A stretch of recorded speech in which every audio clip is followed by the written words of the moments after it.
আসসালামু আলাইকুম প্রিয় দর্শকবৃন্দ। আজকের ভিডিওতে আমরা আলোচনা করব ঘুমের মাঝে স্বপ্নে কি দেখলে কি হয়, ইসলামী দৃষ্টিকোণ থেকে স্বপ্নের ধরন, স্বপ্নের অর্থ আর আমাদের করণীয় কী। পর্ব ১, স্বপ্ন কী? স্বপ্ন মানুষের জীবনে একটি বাস্তব অভিজ্ঞতা। আমরা প্রতিদিন ঘুমালে ছোট কিংবা বড় কিছু না কিছু স্বপ্ন দেখি। ইসলাম অনুযায়ী স্বপ্ন ৩ ধরনের হয়। ১ নাম্বার, রহমানি স্বপ্ন, যা আল্লাহ তাআলার পক্ষ থেকে হয়, সুন্দর ও শান্তিপূর্ণ বার্তা দেয়। ২ হলো নফসানি স্বপ্ন, যা মানুষের নিজের চিন্তা, আশা, ভয়, দুশ্চিন্তা প্রতিফলন। শয়তানি স্বপ্ন, ভয়ঙ্কর, খারাপ বা অশ্লীল কিছু দেখা, যা মানুষের দুঃখ ও ভয় পেয়ে দেয়। রাসূলুল্লাহ সাল্লাল্লাহু আলাইহি সাল্লাম বলেছেন, স্বপ্ন ৩ প্রকার। একটি আল্লাহর পক্ষ থেকে শুভ সংবাদ, একটি শয়তানের পক্ষ থেকে ভয় দেখানো এবং একটি নিজের মনের যা চিন্তা করে তাই। সহিহ মুসলিমের হাদিস। পর্ব ২, স্বপ্নে কি দেখলে কি হয়। ১ নম্বর, সুন্দর ফুল, বাগান, পানি বা আলো দেখলে এগুলো সাধারণত শুভ লক্ষণ। এর মানে আল্লাহর রহমত, সুখ, শান্তি, বরকত ও ঈমানের উন্নতি। ২ নম্বর, স্বপ্নে নামাজ পড়া, কোরআন তেলাওয়াত দেখা, এটি অত্যন্ত ভালো লক্ষণ। এটি আল্লাহর নিকটবর্তী হওয়ার প্রতীক। অনেক সময় এর মাধ্যমে মানুষকে তওবা ও সৎ কাজে উৎসাহিত করা হয়। ৩ নাম্বার, মৃত আত্মীয় ও প্রিয়জনকে দেখা। এক্ষেত্রে দুইভাবে ভাবা হয়। যদি তিনি হাসি মুখে থাকেন তবে বুঝতে হবে আল্লাহ তার প্রতি দয়া করেছেন। যদি দুঃখী বা কষ্টে থাকেন তবে আমাদের উচিত তাদের জন্য বেশি বেশি দোয়া, ইস্তেগফার এবং সাদকা করা। ৪ নাম্বার, পানি, নদী বা সমুদ্র দেখা। এটি জীবিকা, জ্ঞান ও বরকতের ইঙ্গিত বহন করে।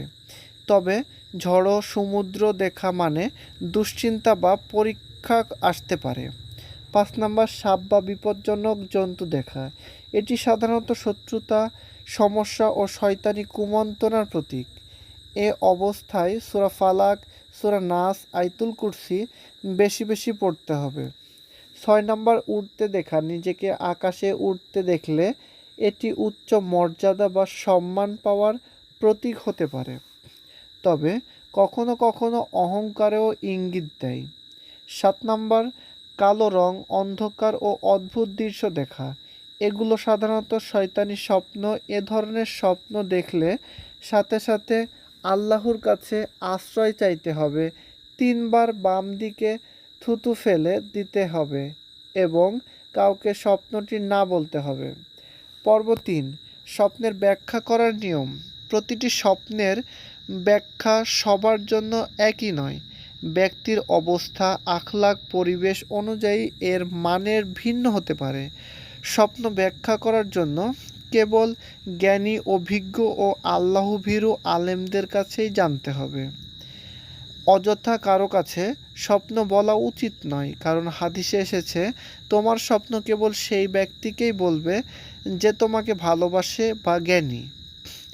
পর্ব ৪, করণীয় কী? সুন্দর স্বপ্ন দেখলে আল্লাহর শুকরিয়া আদায় করতে হবে। ২ নম্বর, খারাপ স্বপ্ন দেখলে ঘুম থেকে উঠে আস্তাগফিরুল্লাহ পড়তে হবে। বাম দিকে ৩ বার থুতু দিতে হবে এবং কারো কাছে না বলতে হবে। ৩ নাম্বার, সবসময় ঘুমানোর আগে অজু করে শুতে হবে। আয়াতুল কুরসি, সূরা ফালাক, সূরা নাস ও সূরা ইখলাস পাঠ করতে হবে। স্বপ্ন মানুষের জীবনে রহস্যময় একটি অধ্যায়। কিছু স্বপ্ন আল্লাহর পক্ষ থেকে উপদেশ, কিছু আমাদের চিন্তার প্রতিফলক, আর কিছু শয়তানের ধোঁকা। তাই সব স্বপ্নকে বিশ্বাস করা ঠিক নয়। আমাদের উচিত আল্লাহর ওপর ভরসা রাখা এবং ভালো স্বপ্নের জন্য শুকরিয়া আদায় করা, আর খারাপ স্বপ্নের ক্ষেত্রে আল্লাহর কাছে আশ্রয় চাওয়া। প্রিয় দর্শকবৃন্দ, আশা করি ভিডিওটি আপনাদের উপকারে আসবে। স্বপ্ন নিয়ে কোরআন ও হাদিস ভিত্তিক আরও জানতে চাইলে কমেন্টে লিখুন। ভিডিওটি ভালো লাগলে লাইক দিন।